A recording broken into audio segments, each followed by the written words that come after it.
नमस्कार, आप देख रहे हैं आज तक। मैं हूं आपके साथ नवजोत रंधावा। सुबह सुबह में आपका स्वागत है। बड़ी खबर सबसे पहले जम्मू कश्मीर से आ रही है, जहां पर सेना का ऑपरेशन क्लीन लगातार जारी है। और पिछले 48 घंटे की बात करें तो घाटी में 3 अलग अलग मुठभेड़ में 10 आतंकियों का सफाया किया जा चुका है। आज श्रीनगर में 3 और आतंकियों को सेना के जवानों ने ढेर कर दिया है। हालांकि इस हमले में एक जवान भी शहीद हो गया है। और कल सेना ने पुलवामा में 3 और शुक्रवार को शोपियां में 4 आतंकवादियों का काम तमाम कर दिया था।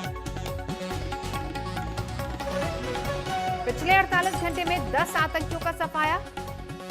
ऑपरेशन क्लीन लगातार जारी है। और अशरफ वानी हमारे साथ इस वक्त जुड़ चुके हैं। अशरफ, एक बड़ी कामयाबी भी कही जा सकती है और आतंक पर सीधे सीधे प्रहार। अब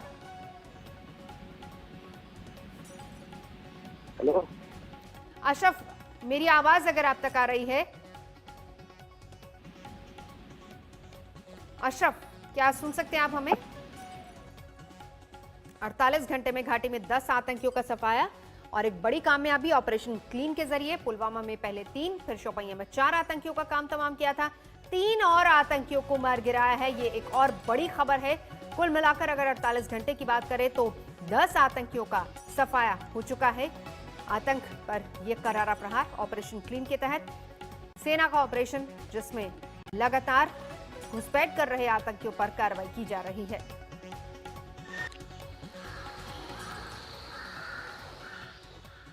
आगे बढ़ेंगे। रिया चक्रवर्ती इस वक्त सीबीआई के निशाने पर हैं और आज लगातार तीसरे दिन रिया को सीबीआई ने पूछताछ के लिए बुलाया भी है। पिछले 2 दिन में सीबीआई ने रिया से 17 घंटे तक पूछताछ की है। वहीं आज भी कई घंटे तक सवाल जवाब हो सकते हैं। आखिर रिया का सुशांत की मौत से क्या कनेक्शन है? तमाम चश्मदीदों और केस से जुड़े लोगों से पूछताछ के साथ सीबीआई का रिया पर शिकंजा कसा है।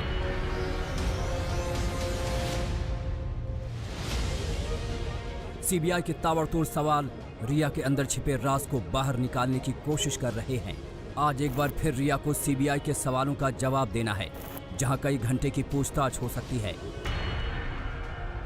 रिया से अब तक सीबीआई कुल 17 घंटे की पूछताछ कर चुकी है। पहले दिन जहां सीबीआई ने 10 घंटे सवाल जवाब किए, तो वहीं दूसरे दिन सीबीआई ने करीब 7 घंटे पूछताछ की।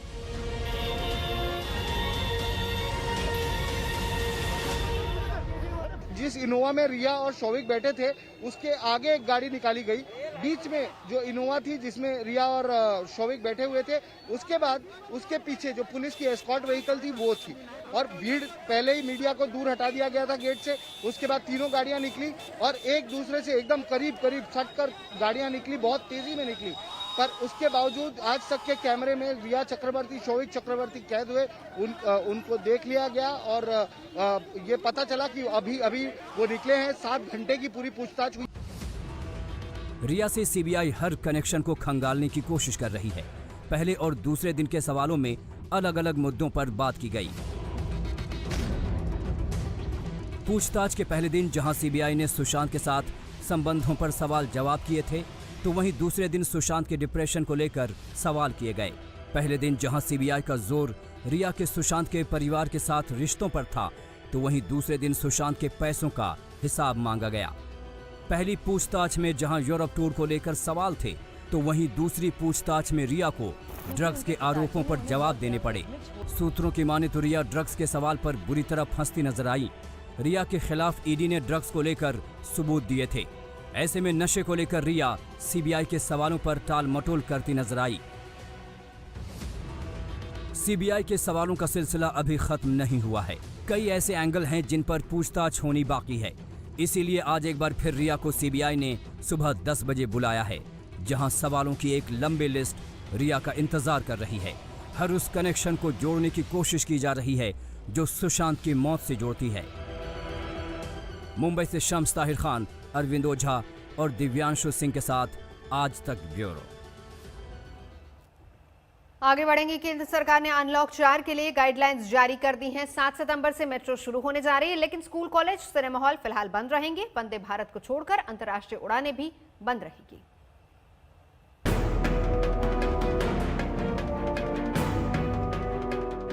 केंद्र सरकार ने अनलॉक 4 की गाइडलाइंस जारी कर दी है। 5 महीने बाद सरकार लोगों को बड़ी रियायतें देने जा रही है।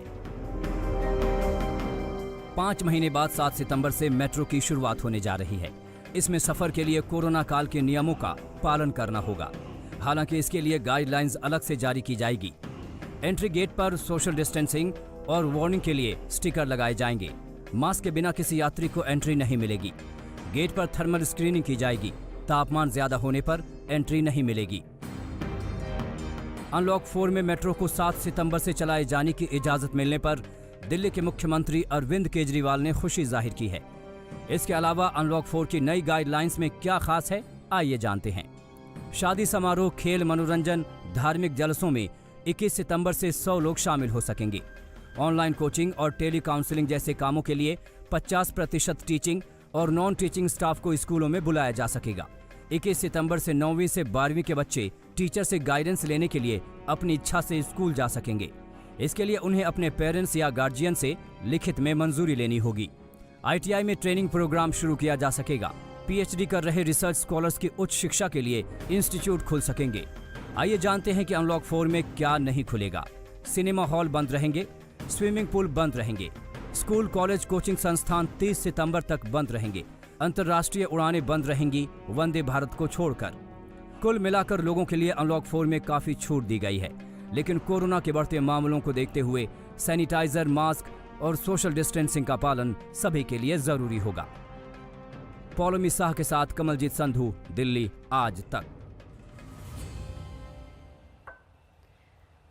लखनऊ में रेलवे अधिकारी की बेटी और बेटे और पत्नी की हत्या के दोहरे हत्याकांड में लखनऊ पुलिस ने सुराग ढूंढ लिया है, लेकिन 4 घंटे में जिस तरीके से पुलिस ने बेटी को पकड़ा है, उसने सबको हिलाकर रख दिया। लखनऊ के गौतमपल्ली इलाके में रेलवे अधिकारी RD वाजपेयी के घर में मातम पसरा है। पुलिस कर्मियों की आवाजाही है, हर चेहरे पर खौफनाक सन्नाटा है। शनिवार की सुबह यहीं पर अफरा तफरी मची थी, क्योंकि दिल्ली में तैनात रेलवे के अधिकारी RD वाजपेयी के बेटे और पत्नी की हत्या हो गई थी। दोनों को गोली मार दी गई थी। पूरे सूबे में हड़कंप मचा हुआ था। सवाल उठ रहे थे कि आखिर किसने रेलवे अधिकारी के बेटे और पत्नी को गोलियों से भून दिया। मगर 4 घंटे बाद पुलिस ने जो बताया वो सन्न कर देने वाला था कि रेलवे अधिकारी के बेटे और पत्नी की हत्या किसी और ने नहीं, बल्कि उनकी खुद की नाबालिग बेटी ने की है। बेटे को सर में गोली लगी थी। जो मदर हैं उनको देखकर समझना होगा कि कहाँ गोली लगी है, क्योंकि ब्लड बहुत था। नंबर 2, पूरे घटनाक्रम से जब इसके इन्वेस्टिगेशन को साइंटिफिकली किया गया है तो यह बात प्रकाश में आई है कि इनकी बेटी जो जुवेनाइल है उसने राष्ट्रीय स्तर की निशानेबाज रही रेलवे अधिकारी की बेटी मानसिक रूप से अस्वस्थ थी। वो डिप्रेशन में भी थी और उसने अपने हाथ पर ब्लेड से 100 निशान लगाए हैं। शायद वो खुदकुशी करने की कोशिश भी कर रही थी। और उसने यह दोनों माँ और भाई दोनों को गोली मारी है और जो अपैरेंटली उसके निशानदेही पर वेपन बरामद हो गया है। जब पूछताछ हुई इससे, इसने कन्फेस कर दिया है क्राइम को। उसने पूछताछ में यह भी बताया कि आज उसने अपने को भी काफी वुंड्स रेजर से इन्फ्लिक्ट किया है। वह रेजर उसने बरामद करा दिया है। बैंडेज दाहिने हाथ में लगाई हुई थी, उसे खोलने पर वो पूरे वुंड्स भी दिख रहे हैं। बताया जा रहा है कि नाबालिग लड़की ने 22 बोर की राइफल से अपनी मां और भाई को गोली तब मारी जब वो सो रहे थे। गोली चलाने से पहले उसने बाथरूम में शीशे पर डिस्क्वालिफाइड ह्यूमन लिखा था। जो अभी तक थोड़ी सी पूछताछ में समझ में आया है कि that she is in depression और हम नियमानुसार उसे बाल संप्रेक्षण गृह में भेजेंगे, पर उसके पहले will take care of her as well. इसके फादर आ रहे हैं, is on way to. Lucknow police के लिए यह दोहरा हत्याकांड नींद उड़ा देने वाला था, इसलिए पुलिस ने घर से ही छानबीन शुरू की। पुलिस को रेलवे अधिकारी की बेटी की हरकतें संदिग्ध लगी। पुलिस ने अधिकारी की बेटी से 3 घंटे पूछताछ की और फिर हुआ चौंकाने वाला खुलासा। लखनऊ के पौश इलाके में डबल मर्डर का खुलासा लखनऊ पुलिस ने कर दिया है। ये वो घर है RD जो कि रेलवे में बड़े अधिकारी हैं, उनके RD वाजपेयी का घर का वो हिस्सा है जहां भीतर वो जो बेडरूम बना है, जहां पर बेटी ने ही अपनी माँ और अपने भाई को गोली मार के हत्या कर दी। दरअसल बताया जा रहा है बेटी जो कि 10वीं क्लास में पढ़ती है, नाबालिग है, वो डिप्रेशन का शिकार थी और आज किसी बात पर उसका जो मानसिक संतुलन है वो काफ़ी बिगड़ गया और उसके बाद उसने अपने माँ और भाई को ही गोली मारकर उनकी हत्या कर दी। पुलिस ने नाबालिग लड़की को हिरासत में ले लिया है, उसे जुवेनाइल सेंटर भेजा जाएगा। मगर जिस तरह से डिप्रेशन में आकर एक नेशनल लेवल की शूटर ने अपराध को अंजाम दिया, उसने हिला कर रख दिया। आशीष श्रीवास्तव के साथ शिवेंद्र श्रीवास्तव, लखनऊ, आज तक। फिलहाल यहाँ रुकेंगे एक ब्रेक के लिए। आज तक पर खबरों का सिलसिला लगातार जारी है, देखते रहिए आज तक। नमस्कार, आप देख रहे हैं आज तक, मैं हूं आपके साथ नवजोत रंधावा। बड़ी खबर सबसे पहले बता दें कि डीआरडीओ ऑफिस से बाहर निकलते हुए और घर पहुंचने के बाद रिपोर्टर से बात करते हुए हम आपको दिखाएंगे तस्वीरें, कैसे रिया चक्रवर्ती का रिएक्शन था, कैसे उनकी बॉडी लैंग्वेज थी, वो सब आपको दिखाएंगे। और ये भी बताएंगे कि आज लगातार तीसरे दिन रिया चक्रवर्ती से पूछताछ का सिलसिला फिर से शुरू करेगी सीबीआई। 2 दिन, पहले दिन 10 घंटे, दूसरे दिन 7 घंटे तक पूछताछ हुई थी। पहले दिन सुशांत से रिलेशनशिप, यूरोप टूर के बारे में चर्चा हुई। दूसरे दिन पैसों और ड्रग्स को लेकर सवाल जवाब हुए, दस्तावेज मांगे गए। और आज तीसरे दिन भी रिया से पूछताछ का सिलसिला लगातार जारी रहेगा। 17 घंटे कुल मिलाकर अगर देखा जाए तो अभी तक 17 घंटे तक रिया से पूछताछ हो चुकी है। पहले दिन 10 घंटे पूछताछ हुई थी, अगले दिन 7 घंटे तक पूछताछ हुई थी। तो आज भी रिया चक्रवर्ती पहुंचेंगी डीआरडीओ के गेस्ट हाउस, जहां पर एक बार फिर से सीबीआई सवाल करेगी। पहले दिन सुशांत के साथ संबंध किस तरीके के थे, रिलेशनशिप कैसे थे, उसको लेकर बात हुई। दूसरे दिन पैसे और ड्रग्स के मामले को लेकर चर्चा हुई। मुस्तफा हमारे साथ जुड़ चुके हैं। कुल मिलाकर मुस्तफा 17 घंटे की पूछताछ, सवाल जवाब हो चुके हैं। पहला दिन रिलेशनशिप को लेकर, यूरोप टूर को लेकर, दूसरे दिन ड्रग्स और पैसे के मामले को लेकर जिसमें कई दस्तावेज भी आए। अब तीसरे दिन नजर किस पर रहेगी? जी बिल्कुल नवजोत, एक तरह से आप देखें तो जो भी नई डेवलपमेंट इस केस में हुई है, जैसे कि ड्रग्स की चैट सामने आई हो या फिर और किसी सुराग को ढूंढना हो, क्योंकि सीबीआई जो केस सामने आए हैं, जो क्लू सामने आए हैं, वहीं पर नहीं रुकेगी। उन लोग पूरा केस इन्वेस्टिगेट कर रहे हैं। सिद्धार्थ थानी की कल स्टेटमेंट आज तक को एक्सक्लूसिवली मिली है, जिसमें उन्होंने सुशांत ने सिद्धार्थ से क्या बातें की थी, ये सारी चीजों का जायजा है। कहीं ना कहीं रिया चक्रवर्ती के साथ सुशांत का झगड़ा हुआ था, उन्होंने उनका फोन ब्लॉक कर दिया था, इसके चलते उनके मानसिक संतुलन पर असर पड़ा। ये सारी जो चीजें हैं ये भी अब सीबीआई को देखना होगा, क्योंकि कहीं ना कहीं सीबीआई, अगर रिया चक्रवर्ती अक्यूज है तो इतनी आसानी से सीबीआई उन्हें जाने नहीं दे सकती। वो अगर क्वेश्चनिंग के लिए हाजिर हो रही है, रिप्लाई कर रही है, तो सीबीआई भी आगे सुराग ढूंढती रहेगी, केस में इन्वेस्टिगेट करती रहेगी और रिया चक्रवर्ती को वो सारे फैक्ट के साथ कंफ्रंट करती रहेगी। मुस्तफा, हम लौटेंगे आपके पास, नजरा बना रखिए। मुस्तफा शेख बता रहे थे कि आज का दिन क्या कुछ होने वाला है सीबीआई के दफ्तर में और कैसे अब तीसरे दिन लगातार सीबीआई सवाल करेगी रिया से। और अब आपको सुनवाते हैं वो आवाज जिसे सुनकर आप हैरान हो जाएंगे। यह आवाज किसी और की नहीं बल्कि सुशांत सिंह राजपूत की। और ये सुशांत सिंह राजपूत की जनवरी 2020 की एक ऑडियो क्लिप है, जिसमें सुशांत सिंह राजपूत की बातों से लग रहा है कि उनके दिमाग में क्या कुछ चल रहा था। और इस ऑडियो क्लिप में जो बातें सुशांत ने कही हैं, उनसे पता चलता है कि सुशांत न सिर्फ अपना भविष्य सुरक्षित करना चाह रहे थे, बल्कि वो मुंबई छोड़कर जाना चाहते थे। सुशांत की मौत के 2.5 महीने बाद सुशांत की आवाज सुनिए। One day I feel something and the second day I feel something else about work. So I cannot be wasting others' time at all. मौत के 2.5 महीने बाद सुनिए सुशांत किस कदर परेशान थे। Here I'm fighting my mind. So that's probably the worst case. So the worst case I can ever see. मौत के 2.5 महीने बाद सुनिए सुशांत के दिमाग में कैसा बवंडर चल रहा था। At this point in time, I just wanted a request, a favor to us.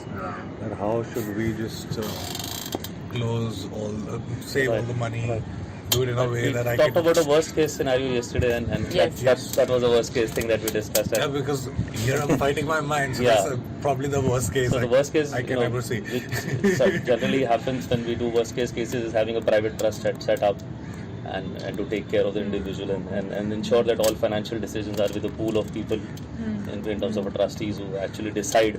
And they have a parameter as you will guide us in that. ये इसी साल जनवरी का ऑडियो है। इस ऑडियो में एक बात तो बिल्कुल साफ है कि सुशांत की जिंदगी में कोई बुरा वक्त चल रहा था और सुशांत उस बुरे समय से किसी भी तरह से बाहर निकलना चाहते थे। How do we go about this? As I said, that's a worst case scenario, right? Don't think we're there yet.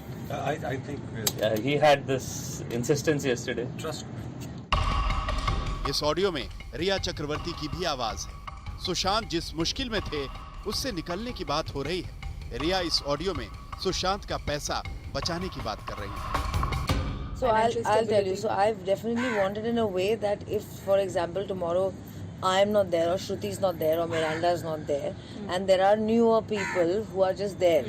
If someone gets his card, so firstly the first thing I told them is to start making everything in FDs. Right. Which is why they must have called you frantically. right, They yeah, just yeah. put all his money in FDs. So in the card there should not be more than 10-15 lakhs at any given point.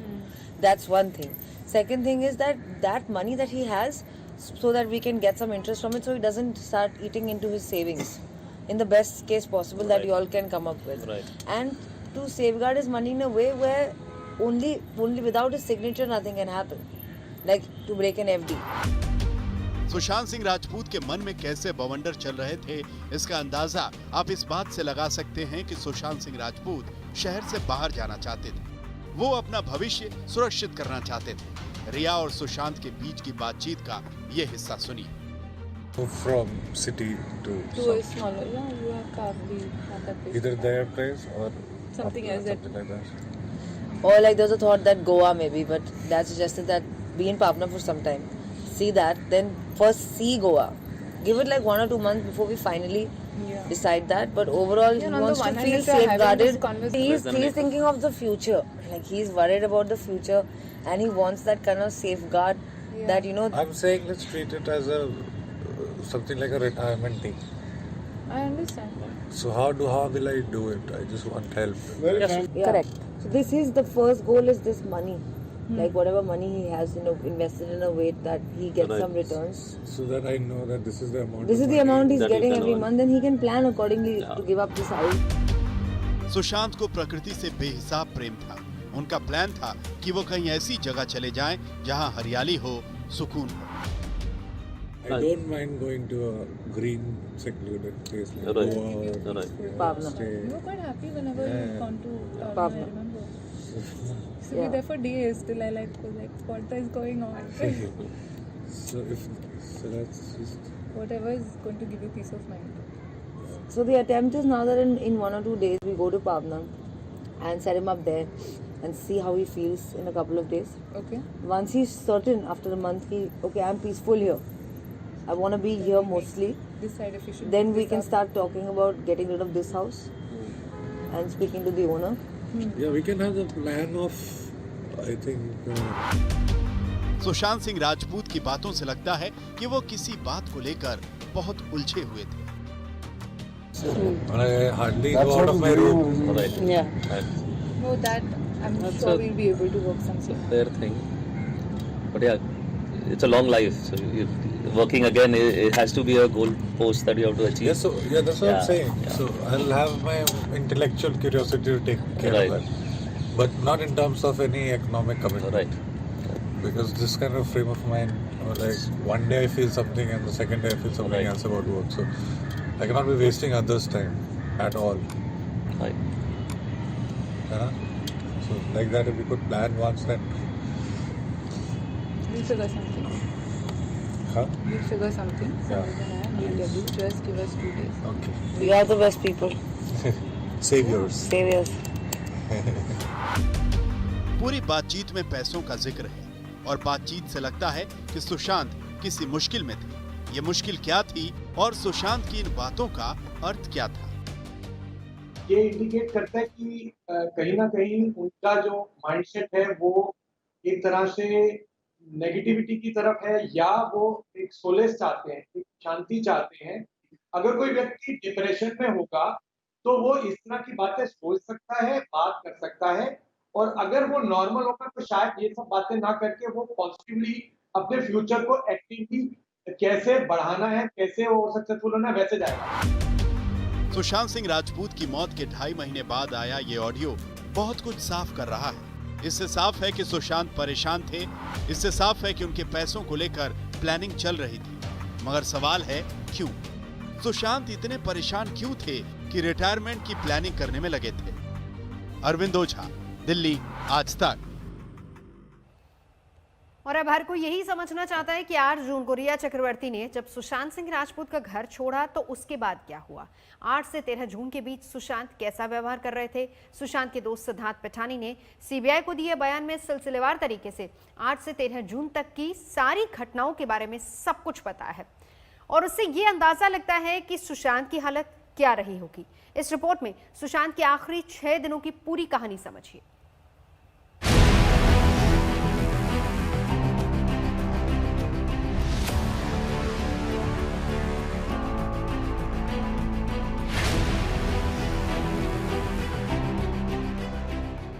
मुझे अच्छा लगता था तभी भी और लगता था कि यार लेकिन कुछ अलग है, कुछ अलग किस्म का लड़का है, इसके साथ ना बैठ के बात करनी पड़ेगी, पूरी बात करनी पड़ेगी।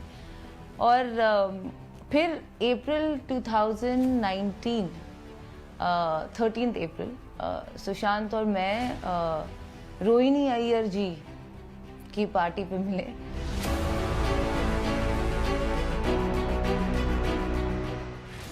सुशांत सिंह राजपूत और रिया चक्रवर्ती की इस प्रेम कहानी में ब्रेक आया 8 जून को, जब सुशांत का घर छोड़कर रिया चक्रवर्ती चली गई।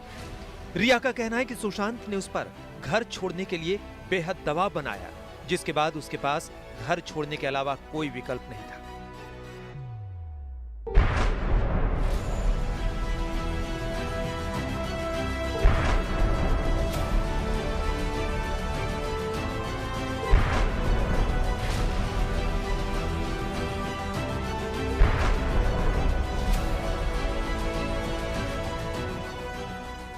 क्या रिया चक्रवर्ती जो कह रही है वो सही है? इस मामले में सीबीआई को सुशांत के स्टाफ सिद्धार्थ पिठानी ने जो बयान दिया है उसकी जानकारी आज तक को मिल चुकी है।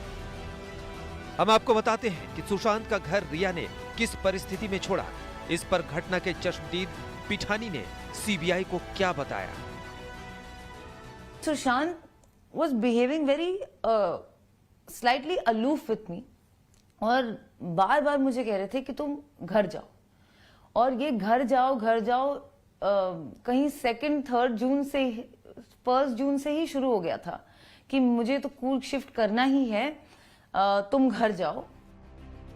रिया का भी यही कहना था कि सुशांत ने ये कहकर ही उनको जाने के लिए दबाव बनाया कि उनकी बहन मीतू आने वाली है और उनके आने से पहले रिया उनका घर छोड़ दे। 8 जून को जब मेरी थेरेपी सेशन थी, मैंने सुशांत को बोला कि मेरी थेरेपी सेशन है और उन्होंने मुझे कहा कि नहीं, आप थेरेपी सेशन यहाँ मत करो, आप घर जाओ। तो मैंने कहा पर मुझे थेरेपी सेशन करके जाने दो। उन्होंने बोला नहीं, आप थेरेपी सेशन के पहले जाओगे क्योंकि मेरी बहन आ रही है। मैंने उनको फोन किया है, वो पिछले पूरे जून के महीने में वो अपनी बहनों से, अपने पिताजी से लगातार फोन पे बात करते रहे कि हाँ मैं कूर्ग शिफ्ट होने का प्लान कर रहा हूँ, तो क्या आप में से कोई मेरे साथ आएंगे, मुझे हेल्प करेंगे।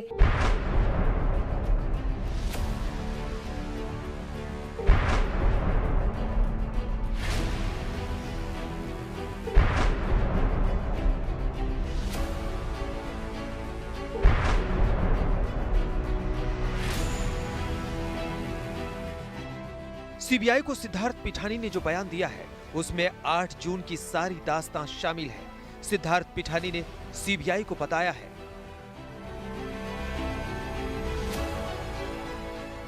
रिया के जाने के कुछ देर बाद सुशांत की बहन मीतू घर में आ गई। उस दिन मीतू ने सुशांत से कुछ खाने के लिए कहा, लेकिन सुशांत ने बहुत कम खाया। मीतू ने सुशांत से हम सबसे बात करने के लिए भी कहा, लेकिन सुशांत की इच्छा नहीं हो रही थी। मीतू दी के रहते हुए सुशांत पुरानी घटनाओं को याद कर रहे थे और कई बार रोते थे। इस बात को रिया भी अपने इंटरव्यू में कहती रही कि सुशांत की तबीयत खराब थी। Through the lockdown, Sushant's depression kicked in again. There were phases. कभी वो ठीक होते थे, कभी वो ज्यादा डिप्रेस्ड होते थे। It's been diagnosed as bipolar disorder. So in this particular phase, he was up and down on a very frequent basis, like on a daily basis, like Monday up, Tuesday down, within the same day as well. CBI को सिद्धार्थ पिठानी का बयान। 9 से 10 जून को सुशांत के घर क्या हुआ?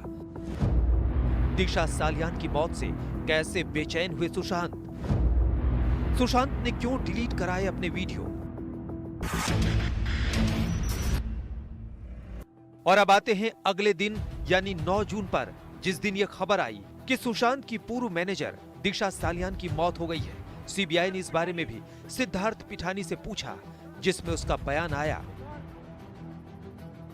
जब हमें दिशा की मौत की जानकारी मिली तो सुशांत बेचैन हो गए। उस रात उन्होंने मुझसे अपने साथ बेडरूम में सोने को कहा, साथ ही दिशा की मौत के बारे में अपडेट करते रहने को कहा। 10 जून को सुशांत ने मुझसे कहा कि मैं उनके सारे पुराने वीडियोस डिलीट कर दूं। सुशांत का नाम भी दिशा की मौत से जोड़ा जा रहा था और इससे सुशांत तनाव में थे। सुशांत के कहने पर मैंने उनके हार्ड डिस्क से सभी वीडियो और गाने डिलीट कर दिए।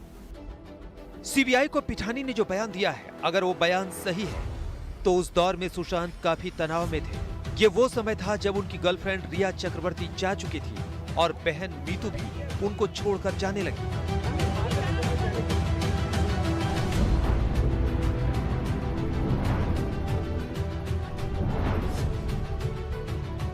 बारह जून को सुशांत के घर में क्या हुआ, इसके बारे में पिठानी ने सीबीआई को जो कुछ बताया, उसके मुताबिक 12 जून को मीतू ने कहा कि वो अपनी बेटी को बहुत याद कर रही हैं। इसके बाद वो चली गईं। सुशांत के परिवार का आरोप है कि रिया के कारण सुशांत की जान गई, जबकि रिया का कहना है कि 8 जून के बाद तो सुशांत की बहन ही साथ थी। अगर सुसाइड था तो क्या हुआ 8 से 13 या 14 के बीच में? उनकी बहन मीतू जी वहां थी, वो क्यों नहीं आगे आके बताती कि क्या हुआ? 8 से लेकर 14 तक ऐसा क्या हुआ कि उसे सुसाइड करने की जरूरत पड़ी, या फिर जो दूसरा केस है कि कुछ और हुआ होगा, पर क्या हुआ मैं खुद जानना चाहती हूँ, ऐसा क्या हुआ?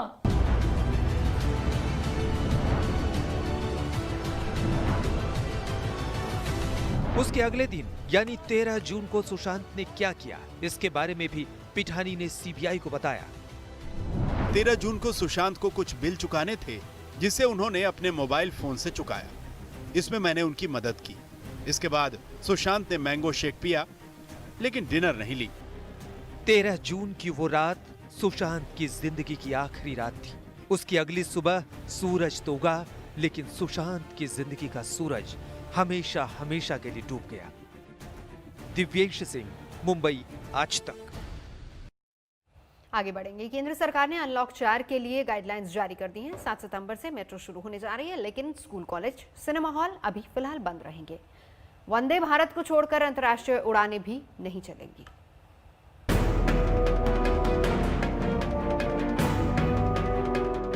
केंद्र सरकार ने अनलॉक 4 की गाइडलाइंस जारी कर दी है। 5 महीने बाद सरकार लोगों को बड़ी रियायतें देने जा रही है। 5 महीने बाद 7 सितंबर से मेट्रो की शुरुआत होने जा रही है। इसमें सफर के लिए कोरोना काल के नियमों का पालन करना होगा। हालांकि इसके लिए गाइडलाइंस अलग से जारी की जाएगी। एंट्री गेट पर सोशल डिस्टेंसिंग और वार्निंग के लिए स्टिकर लगाए जाएंगे। मास्क के बिना किसी यात्री को एंट्री नहीं मिलेगी। गेट पर थर्मल स्क्रीनिंग की जाएगी। तापमान ज्यादा होने पर एंट्री नहीं मिलेगी। अनलॉक 4 में मेट्रो को 7 सितंबर से चलाए जाने की इजाजत मिलने पर दिल्ली के मुख्यमंत्री अरविंद केजरीवाल ने खुशी जाहिर की है। इसके अलावा अनलॉक 4 की नई गाइडलाइंस में क्या खास है, आइए जानते हैं। शादी समारोह, खेल, मनोरंजन, धार्मिक जलसों में 21 सितंबर से 100 लोग शामिल हो सकेंगे। ऑनलाइन कोचिंग और टेली काउंसलिंग जैसे कामों के लिए 50% टीचिंग और नॉन टीचिंग स्टाफ को स्कूलों में बुलाया जा सकेगा। 21 सितंबर से 9वीं से 12वीं के बच्चे टीचर से गाइडेंस लेने के लिए अपनी इच्छा से स्कूल जा सकेंगे। इसके लिए उन्हें अपने पेरेंट्स या गार्जियन से लिखित में मंजूरी लेनी होगी। ITI में ट्रेनिंग प्रोग्राम शुरू किया जा सकेगा। PhD कर रहे रिसर्च स्कॉलर्स की उच्च शिक्षा के लिए इंस्टीट्यूट खुल सकेंगे। आइए जानते हैं कि अनलॉक 4 में क्या नहीं खुलेगा। सिनेमा हॉल बंद रहेंगे, स्विमिंग पूल बंद रहेंगे, स्कूल, कॉलेज, कोचिंग संस्थान 30 सितंबर तक बंद रहेंगे। अंतर्राष्ट्रीय उड़ानें बंद रहेंगी, वंदे भारत को छोड़कर। कुल मिलाकर लोगों के लिए अनलॉक 4 में काफी छूट दी गई है, लेकिन कोरोना के बढ़ते मामलों को देखते हुए सैनिटाइजर, मास्क और सोशल डिस्टेंसिंग का पालन सभी के लिए जरूरी होगा। पौलमी शाह के साथ कमलजीत संधू, दिल्ली, आज तक। मध्य प्रदेश के छिंदवाड़ा में रिकॉर्ड तोड़ बारिश ने पूरे शहर को डुबो दिया। नदी में उफान से सैकड़ों गांव जलमग्न हो गए हैं। तेज धार में कई पुल बह गए। सड़कों पर सैलाब से लोगों का संपर्क बाहरी दुनिया से भी कट गया है। एनडीआरएफ की टीम बाढ़ से बेहाल लोगों की मदद के लिए पहुंच गई है। छिंदवाड़ा की दो तस्वीरें, होशंगाबाद की तस्वीर, छिंदवाड़ा की तस्वीर, जहां पर बांध के गेट भी खोले जा रहे हैं। लबालब भरे हुए हैं पानी से बांध, और जिसका असर ये है कि तमाम जो निचले इलाके हैं वहां पर पूरी तरह से पानी का कब्जा है। जलमग्न हो चुके हैं तमाम इलाके। और तस्वीरें देखिए, एनडीआरएफ की टीम नाव के सहारे अब लोगों को सुरक्षित ठिकानों की तरफ पहुंचा रही है।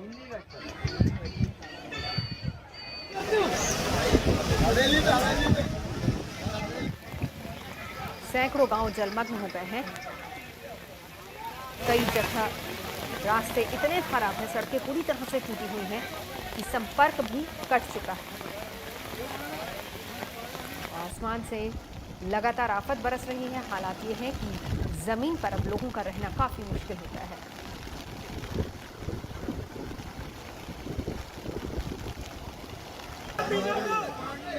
आगे बढ़ेंगे। जंगल से भटके हाथियों के झुंड ने ऊधम सिंह नगर के हाईवे पर डेरा डाल दिया। फिर क्या था, दोनों तरफ लंबा जाम लग गया और करीब आधे घंटे तक हाईवे पर जाम यूं ही लगा रहा। आखिर में जब हाथियों का झुंड वापस जंगल की तरफ रुख करने लगा, तब कहीं जाकर आवाजाही बहाल हुई। हाथी आप देख सकते हैं, पूरी रोड को हाथियों ने इस समय घेर रखा है।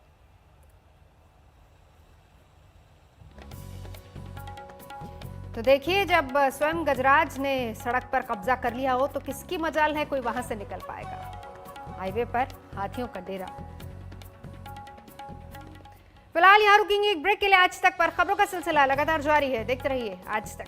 नमस्कार, मैं हूं अंजना ओम कश्यप। हमें उम्मीद है ये वीडियो आपको पसंद आया होगा। लेटेस्ट खबरों के लिए यूं ही देखते रहिए आज तक, और इस वीडियो के पसंद आने पर लाइक, शेयर एंड सब्सक्राइब करना ना भूलें।